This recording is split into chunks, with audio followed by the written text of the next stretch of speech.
Buenas noches. ¿Hay malestar en el ejército mexicano? Le pregunté al general Alejandro Ramos, el director de Asuntos Jurídicos de la Secretaría de la Defensa Nacional.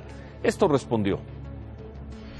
Pues yo no podría decirle que haya un malestar en el ejército mexicano. Nosotros hemos sido siempre, como ya lo señaló usted, respetuosos de las instancias del gobierno, de los poderes de la Unión, y lo que sí pensamos es que hay la urgencia al respecto.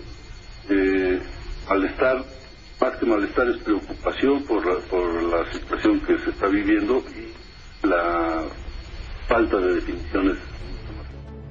La pregunta y la respuesta tenían que ver con la decisión de los diputados y senadores de mandar a enero por lo pronto, la discusión y eventual aprobación de las leyes que los militares solicitan para tener seguridad a la hora de enfrentar a los criminales. El general Alejandro Ramos no sabía que unas horas más tarde, y al grito de "fue el ejército y devuélvanos a nuestros 43", normalistas de Ayotzinapa irían a lanzar bombas Molotov al cuartel de Chilpancingo. ¿Por qué hoy? ¿Qué más dan las razones? Si es que hay razones.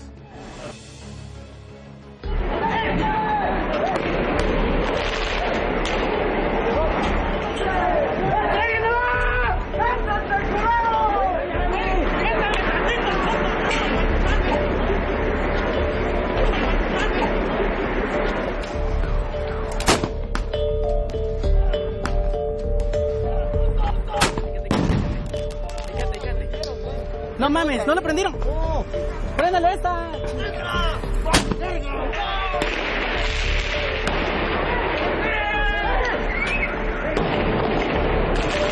¡Préndela! ¡Préndela! ¡Préndela!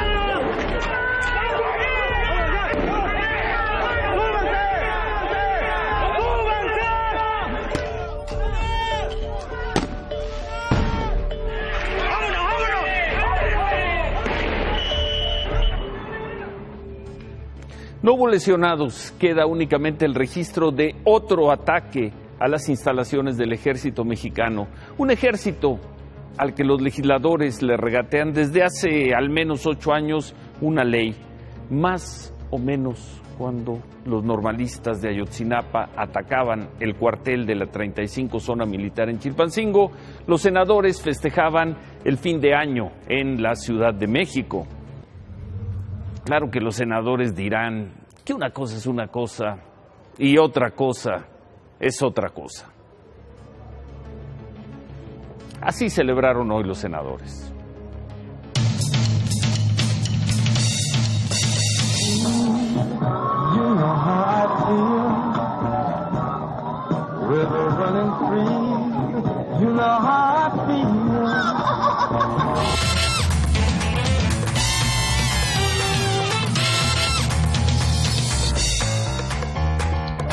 Dame una vueltita otra vez.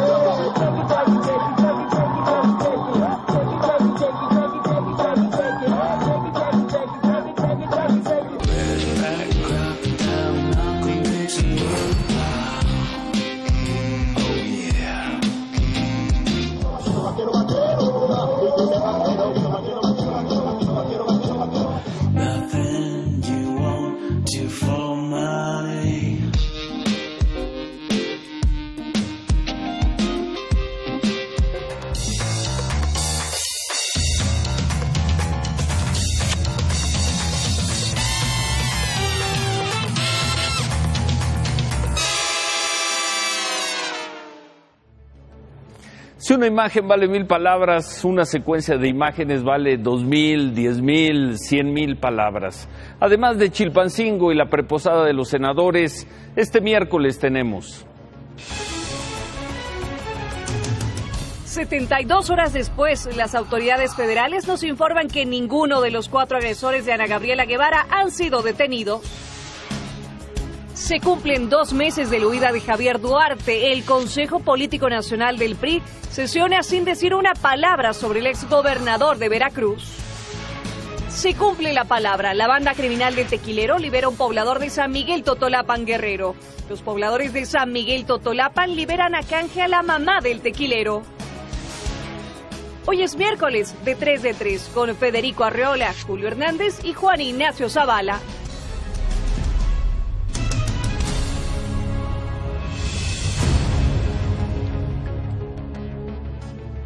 Veíamos hace unos momentos cómo normalistas de Ayotzinapa y padres de los desaparecidos lanzaron bombas molotov y cohetes contra las instalaciones de la 35 Zona Militar de Chilpancingo. Más temprano, cerca de la 1 de la tarde, los padres, los normalistas, también bloquearon la caseta de Palo Alto en la Autopista del Sol, permitieron el paso libre a los automovilistas sin pedir cuotas ni cooperación. Afirmaron que estas acciones son parte de una nueva etapa de lucha para llevar a la justicia a los militares del 27 Batallón de Infantería, que según ellos habrían colaborado en la desaparición de los normalistas. Durante el bloqueo, un funcionario del gobierno de Guerrero sufrió algunos golpes en un altercado con los padres de los normalistas.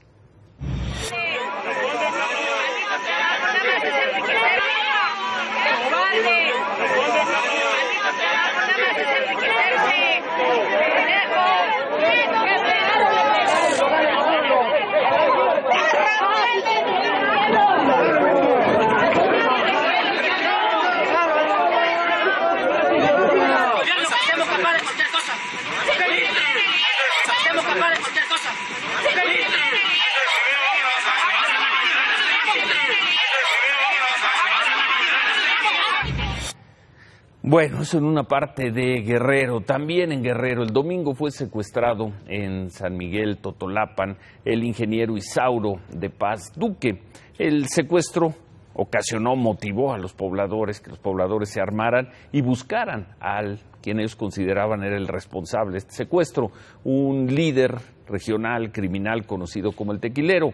Ayer, a través de un video, los pobladores de San Miguel Totolapan ofrecieron al Tequilero un trato, un canje, que dejara libre al ingeniero Isauro de Paz Duque, y ellos liberarían a la madre del Tequilero, a quienes habían retenido. En un video difundido esta tarde, la madre del Tequilero, la señora María Félix de Almonte, le pidió a su hijo que entregara a Isauro de Paz Duque, a quienes mantenían secuestrado.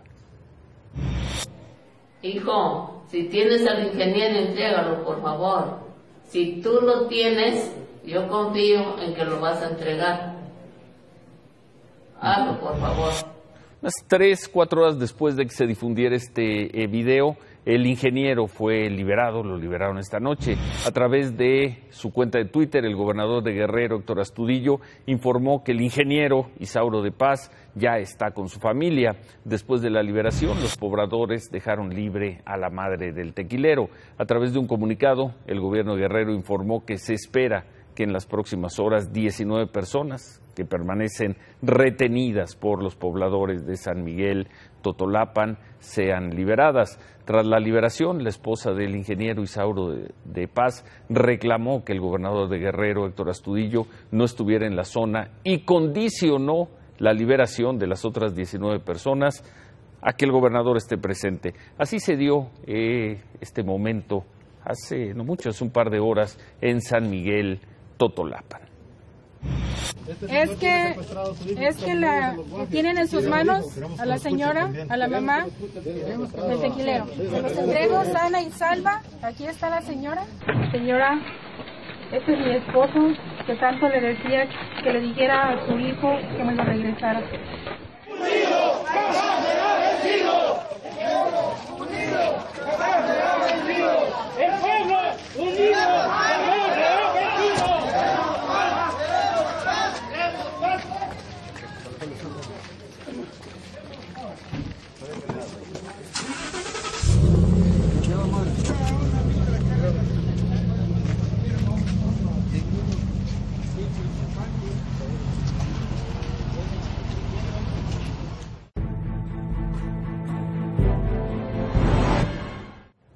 La senadora Ana Gabriela Guevara aseguró que no va a intervenir, no va a tomar parte en las investigaciones sobre la agresión la cual fue víctima en la carretera México-Toluca.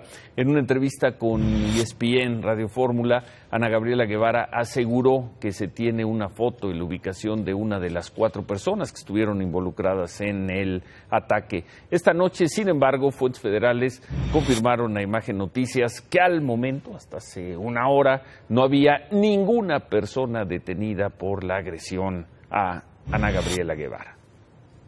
El secretario de Gobierno del Estado de México, José Mansur, informó que se llevó a cabo un operativo en el domicilio de la supuesta dueña del vehículo en donde iban los agresores de la senadora Ana Gabriela Guevara. Efectivamente se hizo algún operativo en la casa de donde está domiciliada esa camioneta. Una persona ahí informó que había sido vendida a unas personas que al parecer viven en el Distrito Federal. 72 horas y contando un caso tan observado, las placas de un vehículo, suponemos que la autoridad no tardará mucho tiempo más para dar con los agresores de Ana Gabriela Guevara.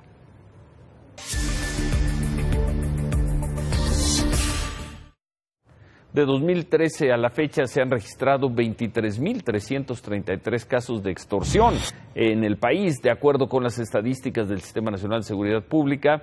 De 2013 a 2015 bajaron las denuncias, pasaron de 8,000 a 5,000, a pesar de que la incidencia ha bajado, según estas cifras. De enero a octubre de este año se registraron 4,000 más de 4,000 denuncias por extorsión. Ante esta realidad, la Secretaría de Gobernación anunció una campaña, comenzó a difundirse en redes sociales y medios de comunicación. De acuerdo con Patricia Bugarín, la Coordinadora Nacional Antisecuestro, la campaña es para dar consejos a la población para que no caiga en engaños de los extorsionadores, y es también para explicarle cómo y en dónde denunciar si es que ya fueron víctimas o cayeron en este delito.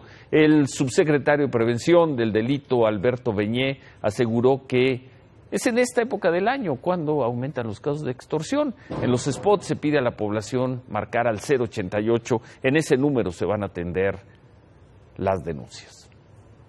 Existen maneras de prevenir un delito. Mantén comunicación con tu familia y vecinos.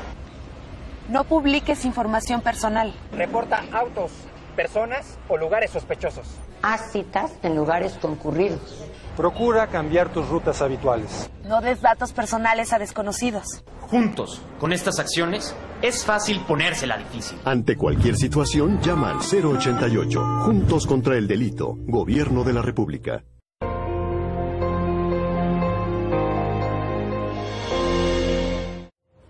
Por la tarde sesionó el Consejo Político Nacional del PRI. No discutieron nada sobre las sanciones a los exgobernadores señalados y algunos de ellos ya acusados y perseguidos por corrupción. Ni siquiera se refirieron a ellos, ni siquiera los mencionaron.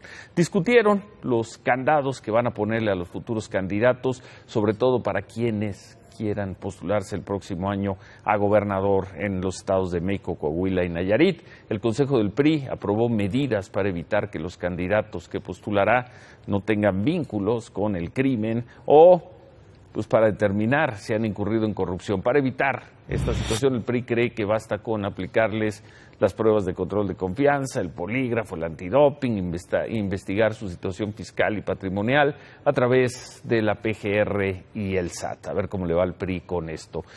Por cierto, hoy se cumplen 2 meses de que se esfumó el ex gobernador de Veracruz, Javier Duarte.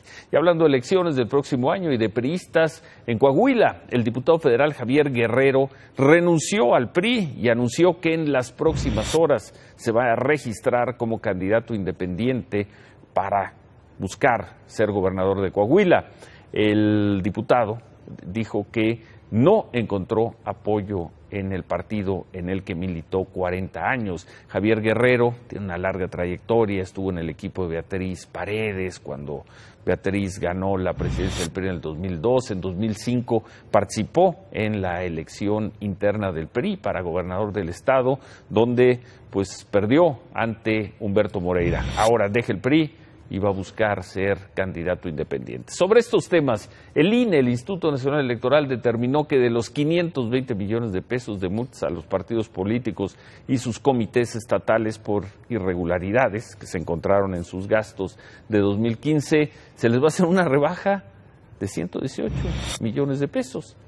Ahora solo van a pagar 402 millones. Por ser la primera vez que el INE fiscalizó a las dirigencias estatales, decidió hacer este descuento. Los partidos que más se van a beneficiar, ahí lo están viendo, van a ser el PAN en primer lugar, luego el PRI, y bueno, se van a beneficiar todos. El resto de los partidos políticos, en fin, ahí están, todos los partidos van a ser beneficiados. Estamos viviendo un momento verdaderamente inédito en la historia de este país.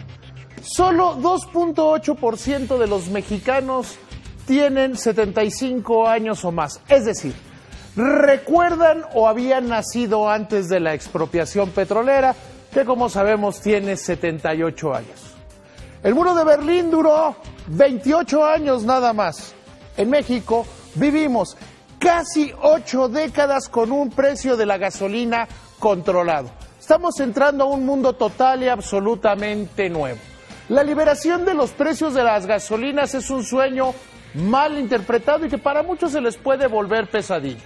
Muchos decían, ¿por qué no tenemos precios como en Estados Unidos? Siempre cuando bajaban, nunca se acordaban del tema cuando la gasolina subía en Estados Unidos. Entonces se pidió la liberación. Pasamos de los gasolinazos, ese incremento que se dividía 4% a lo largo de 12 meses que a la gente le irritaba mucho, pasamos de eso a tener una banda del 3% hacia arriba, 3% hacia abajo, que al final del día no funcionaban porque ciertamente subía el precio de los combustibles, pero cuando se pasaba, el cargo era para el resto de los contribuyentes. ¿Qué es lo que vamos a ver con esta liberación de los precios de la gasolina a partir del 1 del año próximo? La Comisión Reguladora de Energía tiene que emitir un calendario antes de que termine este año de cómo se va a liberar el precio, comenzando por la frontera norte. ¿Qué indicadores van a tener? Básicamente el costo de transporte, los impuestos y a lo que lo quieran vender los nuevos entrantes. Y eso nos lleva a un terreno total y absolutamente impredecible. ¿Cómo que total y absolutamente impredecible, David? A ver, ¿cuánto va a costar la gasolina el 1 de enero? El litro de Premium. No sé y nadie sabe. ¿Cómo que nadie sabe? Nadie. A ver, y te voy a decir por qué. Se libera el precio. El esquema de la Comisión Reguladora de Energía, como está aprobado, es se libera el precio. En las zonas que se pueda liberar, será a lo que el mercado determine. Se empieza en la frontera porque ahí es donde conectan los ductos, donde es fácil traer. ¿Eso el 1 de enero? Eso a partir del 1 de enero. ¿Qué va a pasar, por ejemplo, en el Valle de México? En los lugares donde no haya competencia todavía, Comisión Federal de Competencia y Comisión Reguladora de Energía determinarán un precio máximo al público. O sea, dirán, la gasolina se puede vender a este precio máximo. Pero cada quien la puede vender a lo que quiera. Pero cada quien la puede vender a como le dé la gana. A ver, por ejemplo, la Premium cuesta casi 15 pesos el litro. Vamos a dejarla en 15. Vamos a dejarla 14.90 y tantos. Déjala en 15 pesos. El 1 de enero, ¿cuánto va a costar? ¿Dices que no sabes? Nadie, hasta el momento, insisto. En la frontera norte, que es donde ya sabemos que va a comenzar la liberalización, va a costar lo que sea.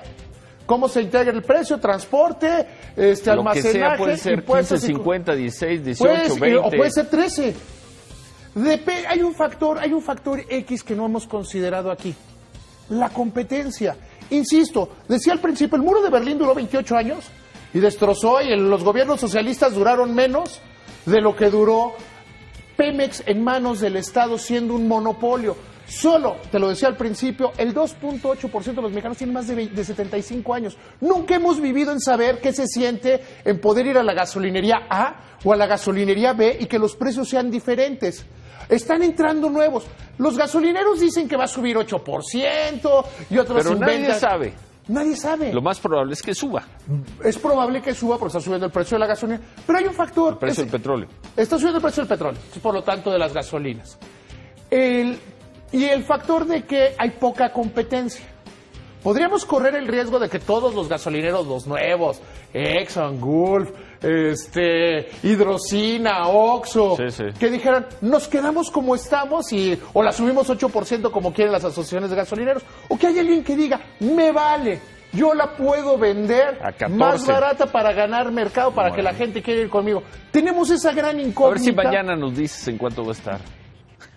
Mentiría. Porque quien les diga a ustedes que sabe ahorita tendría que ser en las zonas no reguladas un funcionario de la Secretaría de Hacienda. Y en las otras, y en la frontera norte, el mercado, mi querido Ciro. Rebátala, David. Ayer se lo dije, entonces no es sorpresa. La Reserva Federal de los Estados Unidos aumentó 1/4 punto sus tasas de interés. Mañana, Banco de México, no en espejo, sino atendiendo a las presiones inflacionarias que podrían esperarse, aumentará también 1/4 punto la tasa de interés de referencia. Ya lo sabe. No sabe cuánto va a estar la gasolina, pues ya sabe cuánto va a aumentar la tasa. Mañana el Banco de México. Bueno. A ver, acérquenle la cámara. No, ya se acérquenle la cámara. Es que insisto, es un tema de mercado. O sea, ahorita todo lo que podemos decir es una especulación. Pero mañana te voy a dar. O sea, mañana si quieres te especulo. No. Digamos que un peso. Gracias, David. Ya quería rematarla 2 veces. Bueno, nos vamos a una pausa. Nos vamos con Diego Maradona haciendo ejercicio y bailando cumbia. Volvemos.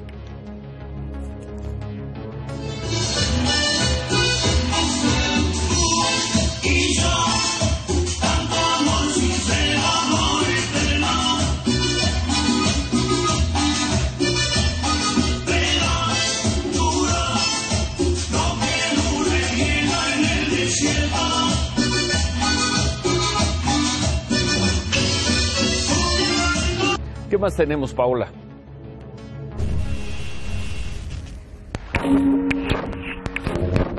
La canciller Claudia Ruiz Massieu se reunió en Washington con el presidente de la Cámara de Representantes, el republicano Paul Ryan. Ruiz Massieu destacó la importancia y beneficios del Tratado de Libre Comercio para los dos países. Ambos reconocieron que históricamente México ha tenido buenas relaciones con Estados Unidos, tanto con demócratas como con republicanos. También se reunió con el senador Ben Cardin y con representantes de organizaciones defensoras de los derechos de los migrantes.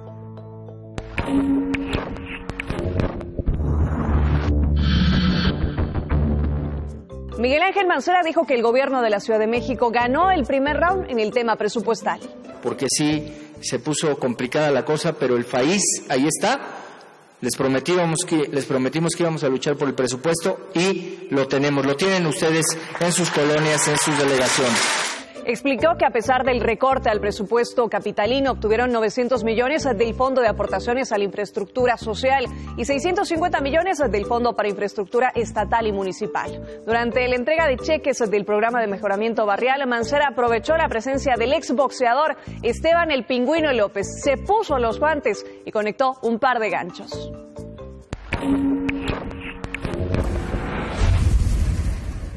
La revista Forbes publicó la lista de las 74 personas más poderosas del mundo. Cada una de ellas equivale a 100 millones de habitantes. En el primer lugar está el presidente de Rusia, Vladimir Putin, seguido del presidente electo de Estados Unidos, Donald Trump, y la canciller alemana, Angela Merkel, una de las 6 mujeres que están en esta lista. En el cuarto y quinto lugar se encuentran el presidente de China, Xi Jinping, y el Papa Francisco. El presidente Enrique Peña Nieto está en la posición número 54 y el mexicano más poderoso es el empresario Carlos Slim en el lugar 17.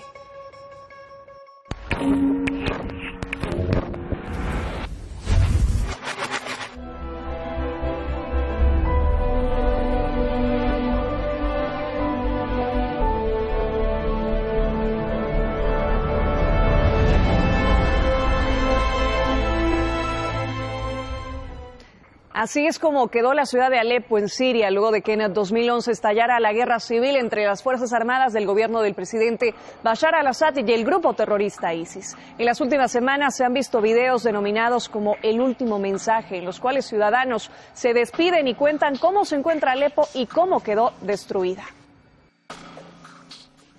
To everyone who can hear me, we are here exposed to a genocide in the besieged city of Aleppo.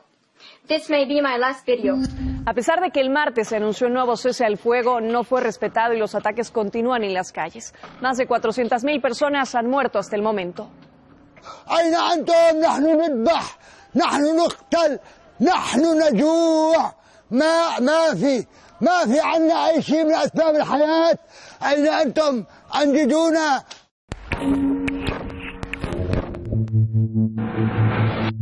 El buscador Google publicó un video y una lista con lo más buscado de este año en México y a nivel mundial. En la categoría de búsquedas generales, lo más buscado en México fue la aplicación Pokémon Go, los Juegos Olímpicos y la muerte de Juan Gabriel. En noticias, en las elecciones presidenciales en Estados Unidos, el Chapo y el Brexit fue lo que más se buscó.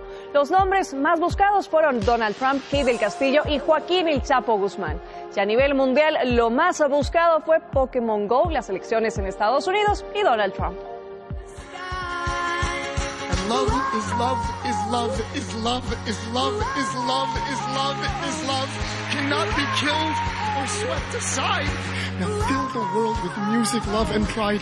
Like the sky.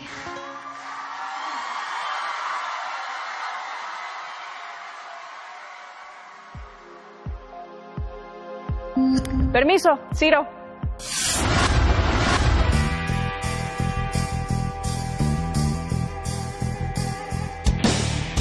Ciro, amigos, y aquí lo más relevante en materia de deporte, Raúl Jiménez, ¿qué falta le haría mañana al América? Sigue anotando 3 partidos consecutivamente, tuvo solamente 3 minutos y aquí el gol que es muy bueno para este mexicano de excepción, una jugada muy bien construida en lo individual y para adentro. Imagínense la delantera con Vela, Tecatito y Jiménez para el 2018, llegarán a punto. Movimientos más importantes en el mal llamado draft, la verdad es que es más barato traer los nuevos que los del Cambalache, aparte de Alustiza al Atlas y de Pizarro a las Chivas. Estos son los 5 movimientos más importantes de la jornada de hoy, donde se movieron 483 millones de pesos.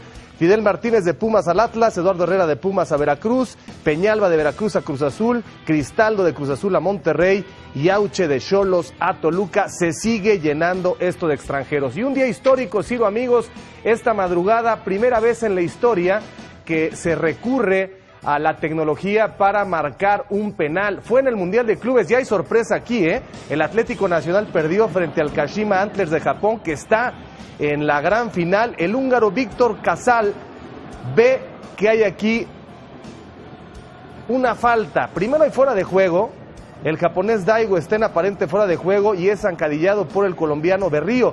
Se va a checar la repetición y después se marca el penal. Esto es para la historia. Muchos evolucionaron el fútbol hasta ahora. Y claro, todo llevará su tiempo, habrá controversia en lo que se acomodan, pero esto era justo y necesario. Ciro, si le apuestas al América 1,000 pesos, puedes ganar 12,500 y a las 4 de la mañana. ¿Cuánto le vas a apostar tú? Yo voy a apostar 1,000 pesos porque si me gano 12,500 estaría muy bien. Y si le apuestas... Vas a regalar 1,000 pesos. Si le apuestas 1,000 pesos al Madrid, te llevas 160. Que compitan con dignidad, de eso se trata. Está muy complicado, pero que mañana no digamos que los arrollaron, sino que simplemente pusiste, digamos, la cara de la que es capaz la CONCACAF. Pronóstico, eres muy bueno tú. Yo creo que va a ganar el Madrid 3-1. 3-1. 3-1. Bueno, gracias, Javier. Gracias, Ciro. Gracias. Hacemos una pausa y al regresar aquí, Federico Arriola, Julio Hernández y Juan Ignacio Zavala.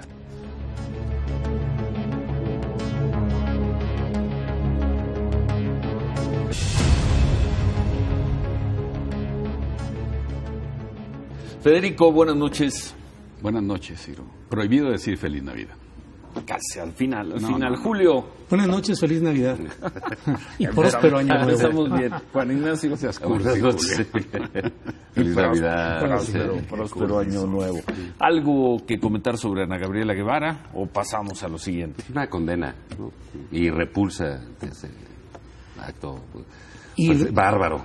Me parece un acto bárbaro de 4 hombres contra una mujer, senadora o no, contra una mujer de esa manera es inadmisible. Y que forma parte de un cuadro nacional de agresión a las mujeres, de feminicidios y de desatención general a ese cuadro de violencia en muchos estados, como el Estado de México, entre otros. Federico. Es un hecho terrible, condenable, y bueno, esta carretera México-Toluca ya se está convirtiendo en una de las más peligrosas del país, por lo visto. En términos políticos. En términos de todo tipo. En términos y de seguridad, ¿no? Y de seguridad, cuando no son los trailers de doble caja, son las agresiones, los secuestros. Ahí hay un problema. Quizá tendrá que llegar el momento de una policía metropolitana, Estado de México, DF, algo como lo que está intentando Yunes en Veracruz. Ahí está la federal, pues, de camino. Bueno, pero no solo por la federal, y no solo la carretera, hay muchas, son las comunidades vecinas. En Nuevo León y Tamaulipas están intentando una policía de frontera, digamos, que opere conjuntamente. Veracruz y Tamaulipas también lo están intentando. Creo que el DF y el Estado de México deben coordinarse de alguna manera, si no esto no va a acabar. Mancera asumió hace 4 años la jefatura de gobierno, habló de un escudo de seguridad, un escudo metropolitano. Sí, nunca se puso en con marcha. Puebla, pero no ha podido hacerse ninguna policía metropolitana ni nada por el estilo. Y lo que estamos viendo es un brote de violencia por todo el país, no solo en cuestión de mujeres, sino de defensores de derechos humanos, de grupos sociales. En realidad hay una debacle en cuestión de seguridad. Seguimos en guerra y seguimos perdiéndola desde que el cuñado Calderón la inició. Esas historias vienen de mucho más atrás. Pero bueno. Pues la vemos, digamos, tu ciudad, de donde eres, ya puedes regresar gracias a que se empezó con ese esquema de seguridad. Sí, pero el problema que se resolvió con una nueva policía, la Fuerza Regia que hizo la Sociedad Civil Regiomontana. ¿Cómo se formó esa fuerza? La Sociedad Civil Regiomontana resolvió. ¿Cómo se formó esa?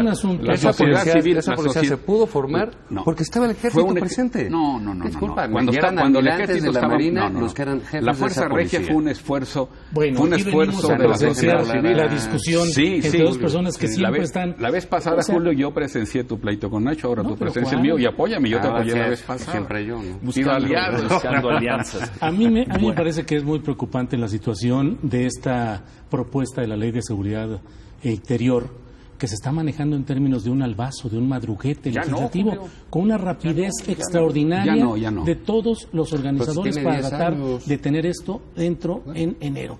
Y esto es la consecuencia del proceso iniciado por Felipe Calderón, consumado por Enrique Peña Nieto, y que el propio general secretario le dio la puntilla al decir que el problema de la violencia no se resuelve a balazos. Si hay una sentencia histórica contra lo que han hecho Calderón y Peña Nieto, esa la dio el propio general para fines de un chantaje político y con la pretensión de tener más control político. ¿De quién a quién? ¿Del general? Del general hacia la sociedad. ¿Pero tú no crees que el general chantajeó al presidente? El general chantajeando a la sociedad, al presidente y a los civiles. ¿Están de acuerdo en eso? No, yo no lo creo, por supuesto que no, pero no piensas que tiene que tener un marco legal el ejército. Sí, pero no históricamente. Bueno, pues pero es necesario tenerlo. Sí, claro, el que fuere, que se discute.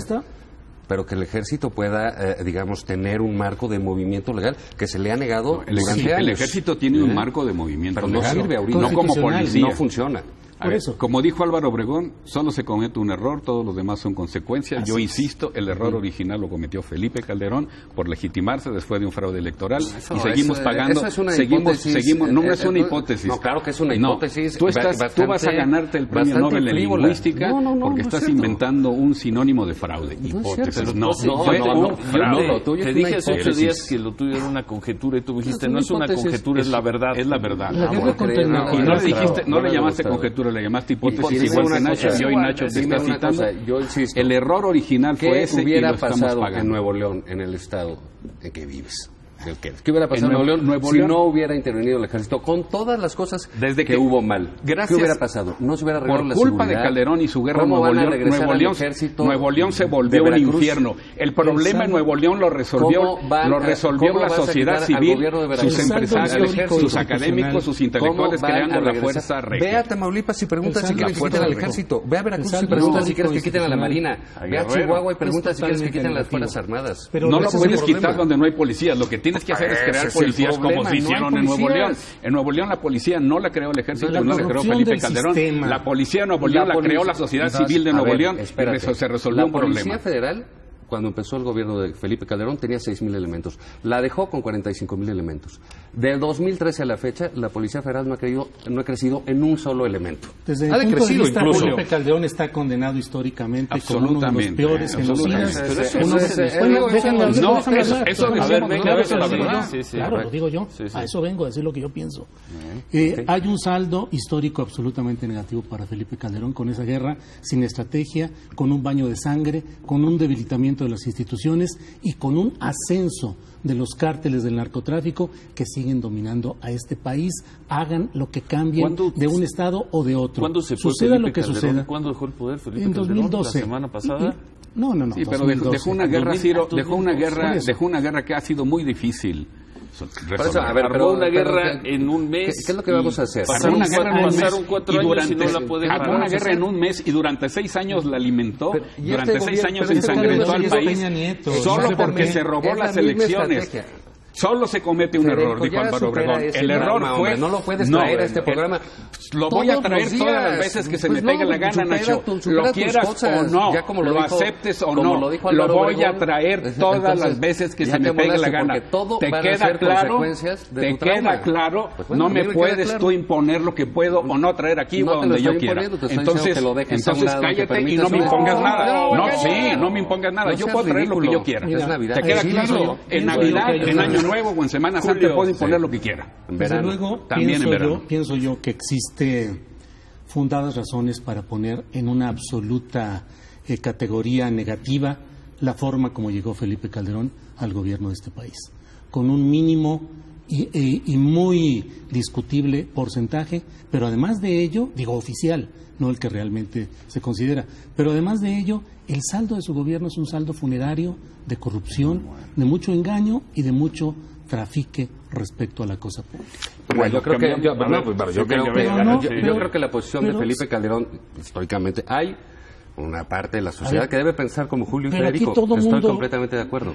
Hay otra serie de gente que le parece que estuvo bien. Pero no venimos a un mitin de Margarita Zavala para que todo sea defender a una persona. Pero si ustedes están en mitin de Calderón, otro tema. Por eso los vayamos a otro tema. Vayamos al otro tema. Dice que no hay tiempo, ya nos quedamos mucho. Vayamos al otro tema. Personaje del año. A ver, yo tengo una lista. Personaje del año, Margarita Zavala. Personaje del caño, Javier Duarte. Partido político del año, Morena. Partido del caño, PRD. Evento del año, las elecciones en México, en Estados Unidos, el Brexit, la democracia funciona. Lo peor del año, el odio terrorista, el odio en las redes sociales. El viernes fue terrible el odio en las redes sociales contra los niños del Teletón. Y contra empresarios del año, Olegario Vázquez Saldíd por haber lanzado este canal, Emilio Azcárraga por haber cambiado todo en Televisa. Y Ciro por estar aquí, Ciro todavía tiene que conquistar. Esos me parecen ejercicios, francamente, de revista de vanidades. Hice la tarea, Julio. Tú no la hiciste. Yo hice la tarea. Vanidades no la hice. Hace la tarea, viene ya con todo preparado para salir aquí, vaticinios y aquí lo peor desde mi punto de vista es hoy el chantaje político del general Cienfuegos a una sociedad que está corriendo el riesgo de verse sumergida en peores prácticas respecto a manejos militares, con violaciones de los derechos humanos y con circunstancias que históricamente no deben instalarse en nuestro país. ¿Hay un personaje por el que vamos a recordar en la política del 2016? Yo creo que el gran fracaso de Peña Nieto, con terribles niveles de impopularidad, con un gabinete deshecho, con una circunstancia económica difícil y con la vergonzosa alfombra roja para Donald Trump. Juan Ignacio. A mí me gustaría poner 2 eventos, así que como que describirían lo que es este gobierno en 2016. Uno, la visita de Donald Trump, absolutamente inopinada, rechazada, un crasísimo error de política nacional e internacional. Y el otro es el reto guacamole. Este reto que se hicieron los secretarios de Estado para hacer guacamole. Por Dios, el país está cayendo, el dólar está por las nubes, no hay economía que funcione. Y estos se invitan a hacer guacamolito, mano. Y ahí está el de salud, y está la canciller, que todo el mundo pasa por encima de ella, y está el de haciendo guacamole. Oye, los 15 años es el de retrato. Rubí es el personaje. Ok, como personaje. Pero estos eventos sí describen a este gobierno este año, está absolutamente rebasado, y lo único que se le ocurre es ser Eres el único que se fijó en el reto guacamole. Pues no, ganó la canciller. Y lo peor es la inviabilidad política. No se ven líderes, no se ven propuestas, no se ven salidas para esta situación crítica de nuestro país. Ciertamente el personaje yo creo que es Peña. El negativo. Negativo. Nunca habíamos tenido un presidente que cayera de esa manera. Más que Javier Duarte, Javier Duarte simboliza la caída estrepitosa de los gobernadores. El personaje del año de Margarita Zavala se sostuvo a pesar de no tener partido. Sí tiene partido, no tiene recursos públicos, tiene enemigos muy fuertes en el PAN, tiene un marido impresentable, un hermano pues fabuloso, pues no tan fabuloso. Y la y bueno, no voy a contradecir a Federico. Morena, estoy de acuerdo con como partido político, Morena hizo un trabajo extraordinario. Sensacional, Federico. Y mandó al caño al PRD. No hemos hablado de López Obrador. Buen año para él. López Obrador ha tenido un buen año, mejor con una buena cosecha de votos, de popularidad, con muchos tropiezos en la construcción de su fuerza en los estados. Estructuralmente no ha podido avanzar. La mayoría de los candidatos a gobernadores han tenido fracasos, salvo el de Veracruz, que subió en términos de buen porcentaje de votos. No tiene montada una estructura de defensa del voto, que ha sido siempre su gran problema. Y creo que México sigue inmerso en esos proyectos o de caudillismo de izquierda, o de reelecciones conyugales, o de perpetuación. Pero no entiendo por qué la risa, es que es un hecho político. El PRI de Osorio Chong fue un buen año para Osorio Chong. Y un hecho que es la falta de presencia política de aspirantes dentro del PRI. No hay más que Osorio Chong, muy tatemado, y el otro que es José Antonio Meade, que por su vertiente panista puede ser una de las cartas que se intenten. Y aquí hay que hablar de Calderón y de Peña Nieto y de Margarita Zavala sin que nos dé ni rubor ni problema el decirlo o el defenderlo apasionadamente. En efecto. ¿Cómo cerramos, Juan Ignacio? Pues mira, a mí de personaje me llamó la atención, por ejemplo, Kate del Castillo, ¿no? Fue un personaje raro, o sea, digamos, no todos los personajes tienen que ser bonitos, ¿no? Pues este es un personaje que llega a mezclar bonita, ¿no? Todo lo del crimen organizado con la farándula, con una serie de tonterías que realmente llamó la atención, que no esperábamos que sucediera algo así alrededor del Chapo Guzmán. A mí me pareció, no me parece notable, me parece reprobable su conducta, pero, digamos, fue dentro de lo noticioso algo notorio, algo distinto a lo de otros años. Pues señores, hijo, iba a decir feliz Navidad, pero porque además viene. Pero los personajes son el vendedor de empanadas, Lady Pooh, y los 15 años de Rubí. Y los 15 años de Rubí. Y el reto guacamole. Bueno, descansamos por las fiestas de fin de año. Vamos a descansar unos miércoles. Nos vemos aquí en enero. Muchas gracias, Federico. Gracias, Ciro. Personaje del Caño. Duarte. Partido político del Caño, PRD. Personaje del año Margarita, partido político del año Morena. Así resumo yo. Y personaje del daño, Enrique Peña Nieto. Gracias, Federico. Gracias. Felicidades a ti, te digo felicidades. Sí, feliz Navidad. Gracias, Juan Ignacio. Gracias, buenas noches. Se quedan con Eduardo Videgaray, con el Estaca. Buenas noches. ¿Quién es el Estaca?